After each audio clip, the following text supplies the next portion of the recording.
대입콘 경진대회 도전기 발표 시작하도록 하겠습니다. 전체 화면.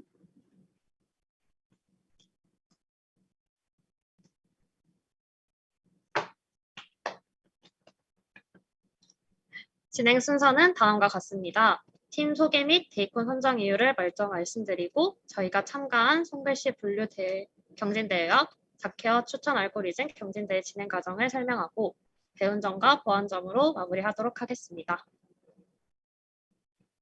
팀 소개를 간단히 하자면 저희 팀은 전반기에도 같이 파이썬 데이터 분석 스터디를 진행했었습니다.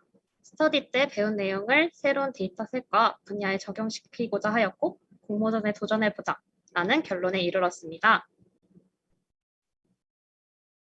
다양한 공모전 참가 플랫폼 중 저희가 데이콘을 선택한 이유는 4가지 장점 때문입니다. 코드 결과 및 점수를 통해 즉각적인 피드백이 가능하며 코드 공유를 활용해 방향성을 잡기 좋고 또한 다양한 분야의 흥미로운 데이터를 접할 수 있으며 캐글과 달리 우리말로 진행되어 이해가 쉽다는 장점 때문입니다.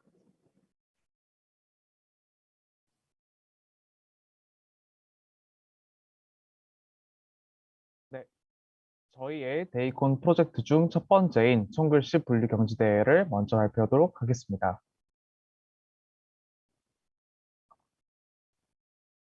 우리가 손글씨 분류 경진대회를 선정한 이유는 빅데이터 분석 공모전이 많이 없었고 추후 다른 공모전이 나오기 전에 데이콘과 딥러닝에 대해 더 배우려고 컴퓨터 비전의 헬로 월드격인 손글씨 분류 경진대회에 도전하게 되었습니다.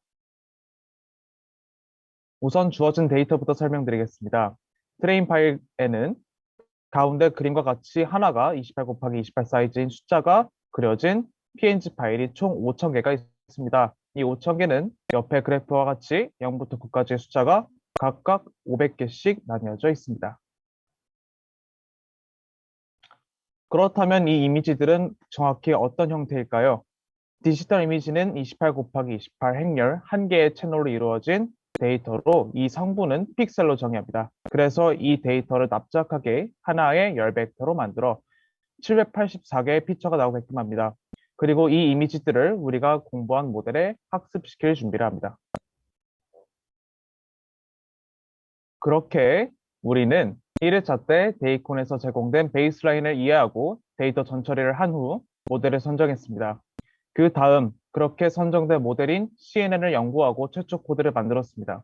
더 나아가 모델의 개선점을 서로 토의하면서 다양한 파라미터 튜닝을 하고 최종 코드를 4회차 때 제출했습니다. CNN을 설명하기에 앞서 DNN과 실제 사용했던 코드를 보여드리겠습니다. DNN은 은희축을 2개 이상 지닌 학습 방법을 뜻하고 컴퓨터가 스스로 분류 레이블을 만들어내고 데이터를 구분짓는 과정을 반복하여 최적의 구분선을 도출해냅니다. DNN은 1차원으로 데이터를 쓰기 위해 기존의 데이터를 한 줄 데이터로 만들어 사용하는데 이 과정에서 이미지의 시공간적 정보가 손실되는 문제가 발생합니다. CNN은 컨볼루션 레이어와 풀링 레이어를 복합적으로 구성하여 알고리즘을 만듭니다. CNN은 DNN과 다르게 이미지를 날 것으로 받음으로써 시공간적 정보를 유지하고 계층을 빌드업합니다. 이런 CNN을 구현하는데 처음 문제, 오버피팅 문제, 그리고 최적 이포크 등 다양한 문제들과 개선점을 맞닥뜨렸고 이런 문제들을 하나하나씩 풀어나갔습니다. 네, 그러면 차원 문제부터 보겠습니다. 주어진 자료는 앞서 짚은 것처럼 28 곱하기 28의 그림이 총 5,000개가 있었습니다.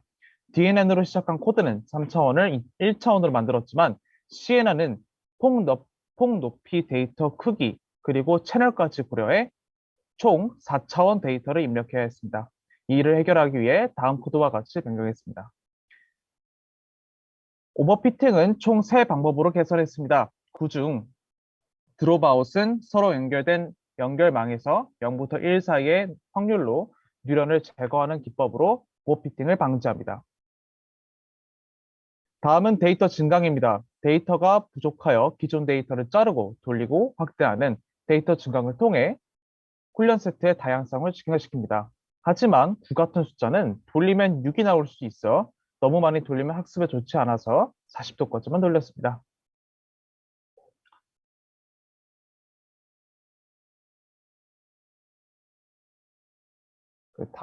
다음으로 돌려주세요. 이렇게 데이터 증강을 한 후 저희는 네트워크인 네트워크라는 새로운 정보를 해외 논문을 통해 새로 접했습니다. 컨볼루션 레이어 다음에 풀링이 아닌 한 번 더 1 곱하기 1 컨볼루션 레이어를 추가한다면 차원을 줄여서 연산할 매개 변수를 줄일 수 있는 내용이었고 기존 13만 개의 매개 변수를 8만 개로 40%를 줄였습니다. 옆에 보이는 것 같이 최종 모델 코드에서 컨볼루션 레이어 다음에 이렇게 코드를 추가했습니다. 저희의 최종 모델 코드는 이렇게 변했고 그렇게 우리는 첫 베이컨 경진대회를 257팀 중 20등을 하여 상위 10%로 마무리할 수 있었습니다.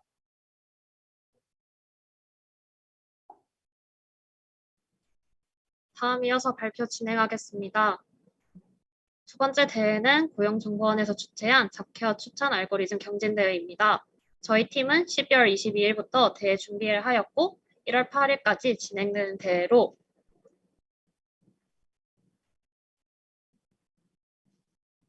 머신러닝과 앙상블에 대한 공부가 더 필요했고 또한 같이 진행된 노기반 직업 추천 알고리즘 대회보다도 코드 공유와 데이터 정제가 잘 되어 있어 이를 활용해 시도해 볼 수 있는 기법이 다양할 것 같아 해당 대회를 선택하였습니다. 유튜브 알고리즘이란 말 저희 자주 사용하죠. 여기서의 알고리즘은 추천 알고리즘으로 다양한 컨텐츠 플랫폼 회사들이 주로 이용하는 머신러닝 알고리즘을 뜻합니다. 대회 참여 시 저희가 가장 흥미를 가졌던 부분으로 우리도 앙상블 기법을 활용해 추천 알고리즘을 만들어 보자 라는 목표를 잡았습니다. 구직자 개인별 맞춤형 컨텐츠 추천 모델 알고리즘 개발이 대회 주 목표이고 제공된 데이터에서 학습 데이터 대부분이 모두 범주형 또는 논리형 자료라는 것이 눈에 띄는 특징입니다. 프로젝트 진행 과정을 간단히 요약하자면 데이터 전처리, 모델 선적, 모델 튜닝, 재전처리 후 결과 도출 순으로 진행되었습니다. 전처리 과정은 먼저 다음 기준에 따라 속성 코드 데이터 컬럼명을 변경하고 속성 코드들을 병합합니다. 불필요한 컬럼들을 제거하고 속성 코드를 병합한 데이터를 리턴하는 전처리 함수를 작성하고 이를 trainset, testset 각각에 적용합니다. 전처리 후 xtrain의 컬럼들을 확인해 보면 다음과 같습니다. 저희가 사용하고자 했던 기법 중 하나는 랜덤 포레스트입니다. 간단히 소개하자면 의사결정 트리에서 발전된 형태로 일부 피처 하나 선택해 만들어진 다수의 의사결정 트리들이 있고 그 나무들의 분류를 집계해 최종적으로 분류합니다. 파라미터들을 통해 결정 트리 개수, 피처 개수, 의사결정 나무 깊이 설정 등이 가능합니다. 데이콘 베이스라인을 활용해 작성한 랜덤 포레스트의 코드는 다음과 같습니다. 기법 EM이 적용이 쉽다 등의 랜덤 포레스트의 장점도 많았지만 저희가 최종 모델로 선택하지 않은 이유는 한계점이 있었기 때문입니다. 그리드 서치 CB를 통해 하이퍼 파라미터 튜닝을 진행했으나 소요되는 시간에 비해 예측도 향상이 거의 이루어지지 않았고 리스트 형태로 입력된 파라미터 값들 중 베스트 파라미터를 찾는 방법이기에 주관적이라는 단점도 있습니다. 또한 컬럼 대부분이 범주형이라서 이후 설명할 캐프스트에 비해 예측도가 높지 않았기에 최종 모델로 선택하지 않았습니다.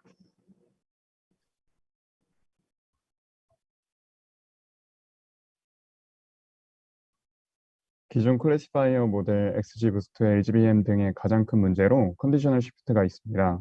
이는 범주형 데이터에 있어 데이터 리퀴드가 발생하는데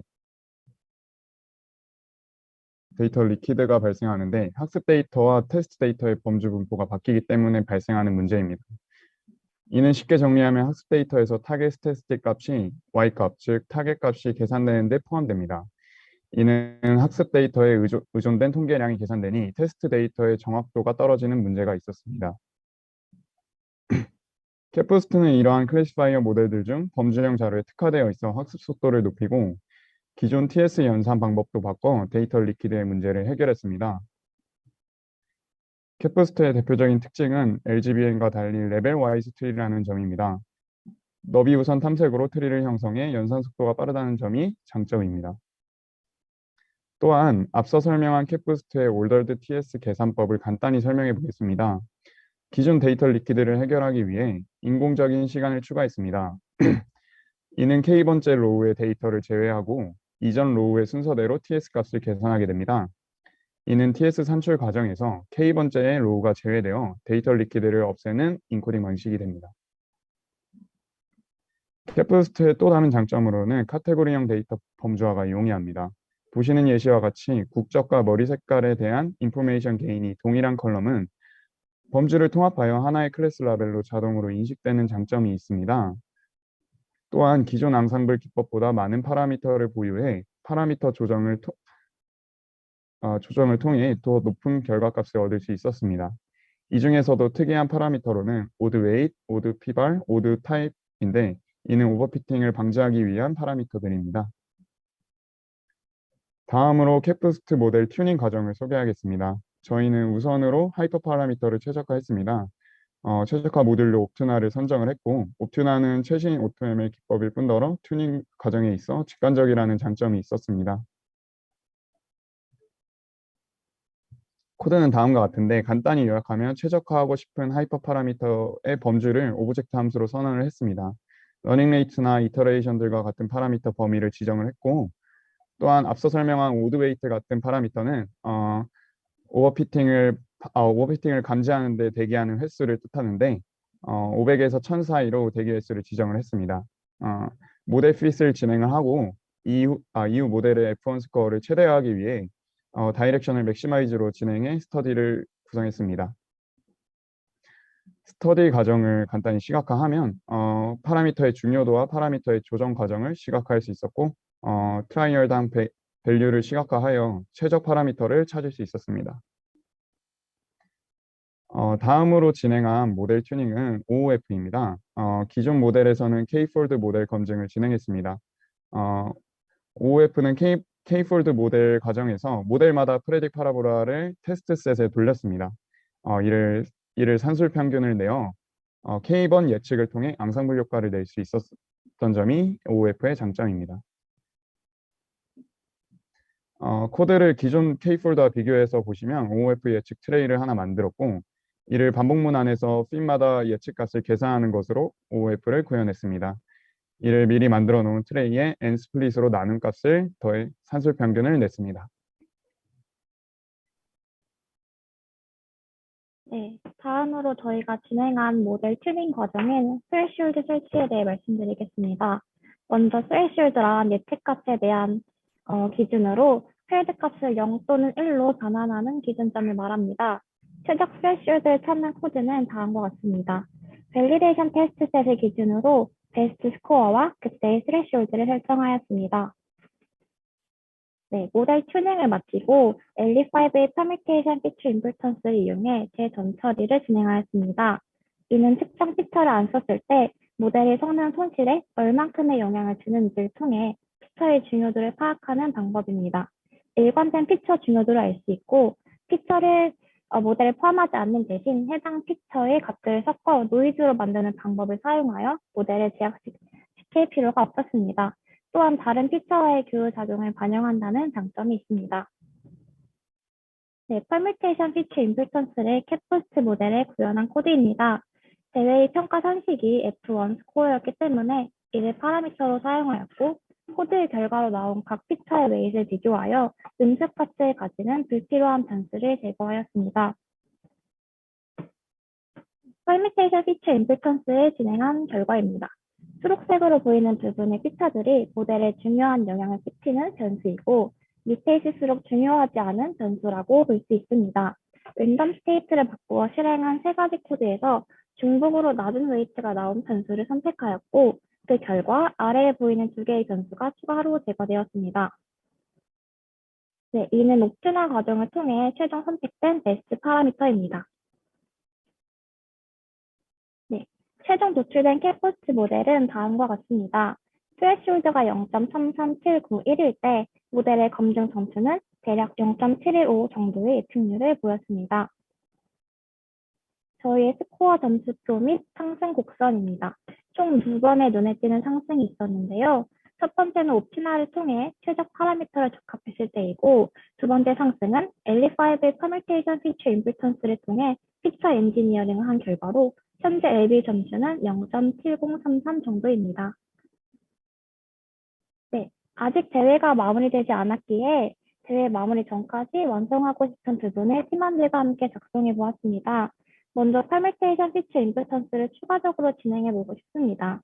또한 스태킹 앙상블과 소프트보팅 방법을 추가적으로 이용하여 학습을 진행해 볼 예정이며 밸리데이션 셋의 구성을 바꾸어 검증을 진행해 볼 예정입니다. 마지막으로 저희가 후반기 동안 배운 점을 정리하면서 마무리하도록 하겠습니다.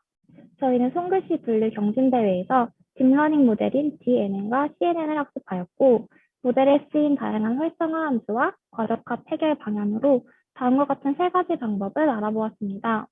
두 번째로 진행한 잡케어 추천 알고리즘 경진대회에서는 머신러닝 모델인 랜덤 포레스트와 캣부스트를 알아보았고, 다양한 파라미터 튜닝, 피처 엔지니어링 및 아웃 오브 폴드 방법을 학습하였습니다.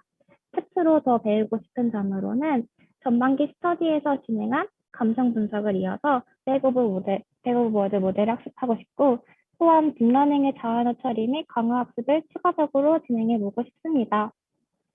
네, 이상 데이콘 프로젝트 1팀 김도 리돌의 발표를 마치겠습니다. 경청해 주셔서 감사합니다.